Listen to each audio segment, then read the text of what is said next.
Hi, welcome. My name's Eric Rodebois. This is EPGD Attorneys at Law PA, doing business as EPGD Law, doing business as EPGD Business Law. And I come to you with a heavy heart to start the year. This is my first 5 minute with Eric of 2018. It is January 4th, the coldest day in Florida. I think it snowed up north. And let me give you the rundown on what we're going to talk about today. It's never too early to start your planning, okay?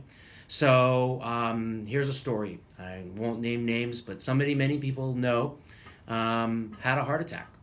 He was 39 years old, healthy as anybody, tall and strong and handsome, and he had a heart attack on vacation and has been in a coma for about a week. His family is sitting by his side. His children flew into this town, I believe they're far up north, to be there with his grieving wife. And they started, once the grief had started to set in, realizing that practical issues like access to bank accounts, talking to the gentleman's employer, and communicating with the HR department and with different things were actually becoming very difficult. And so it's true that if you're married, most of the time your spouse has the power to talk to people on your behalf if you're incapacitated. And certainly if you pass away, then whether you have a will or not, the court can appoint a personal representative or an executor who is typically also the spouse or the next of kin. But we're in this weird limbo where the person is still alive, so the law hasn't really kicked in a lot of the ways that it would if he had passed away. And the family, the wife, is getting the runaround from different agencies, different institutions, banks, financial, etc. And so what we're doing for them right now is an emergency petition for a guardianship. We are hoping that we can get in front of a judge here in Miami-Dade County within 48 hours. And in the process of kind of getting the information we need to help the family, I asked him, I said, so just to be clear, does he have a will, a trust, a power of attorney, a healthcare power of attorney, a living will, a pre-need guardianship designation? And these are the standard documents that we do in a full estate plan. Okay, these are all the things that we would put together. The days when all you need is a will are long gone. First of all, as this case actually proves, you're much more likely to be incapacitated in the hospital than you are to die nowadays.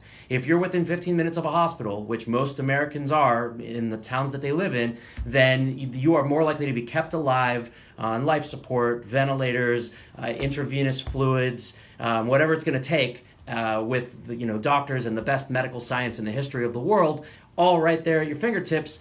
And the problem is that now your family is stuck with things like, how do we access the bank? How do we talk to the financial advisor? Now, again, most of the time the spouse will have certain rights as the next of kin or as the representative, but it's so much easier when we already have the powers of attorney. So let's talk about not the will, that's when you pass away. Not the trust, that's what we use to actually hold your assets so that you don't have to go through probate, which is the process of the court renaming your assets after you die. And actually, we also use trusts for yourself to take care of yourself if you're incapacitated. But we're going to talk about the advanced directives, okay? That's the durable general power of attorney, the healthcare power of attorney or healthcare surrogate, that's what it's also called sometimes, and the living will, also known as the do not resuscitate document, or the advanced directives, okay? So these three documents are put in place while you're alive for while you're still alive. In fact, once you pass away, they're all extinguished. So the durable general power of attorney, what it really does is it gives the person, your power of attorney, the power to go to the bank, to go to the financial advisor, to talk to your company, your employer. Okay, the healthcare surrogate allows them to speak to the doctors with no confusion. In fact, what will happen sometimes is, the parents will come in town and then the brothers and sisters, and you could imagine a scenario where everybody's arguing over what the person who's sick in the bed would have wanted. Well, that's why we put it in writing. And that comes to the last one, the living will. Now, I mentioned one more earlier. That is the designation of a pre-need guardian. So when we file our petition and when we go to the court, we will essentially be making an argument to a judge that doesn't know this person, right? A stranger who has been given the power by the court or by the laws, the legislature, to create a guardianship and to name a guardian of the person. who's now been incapacitated.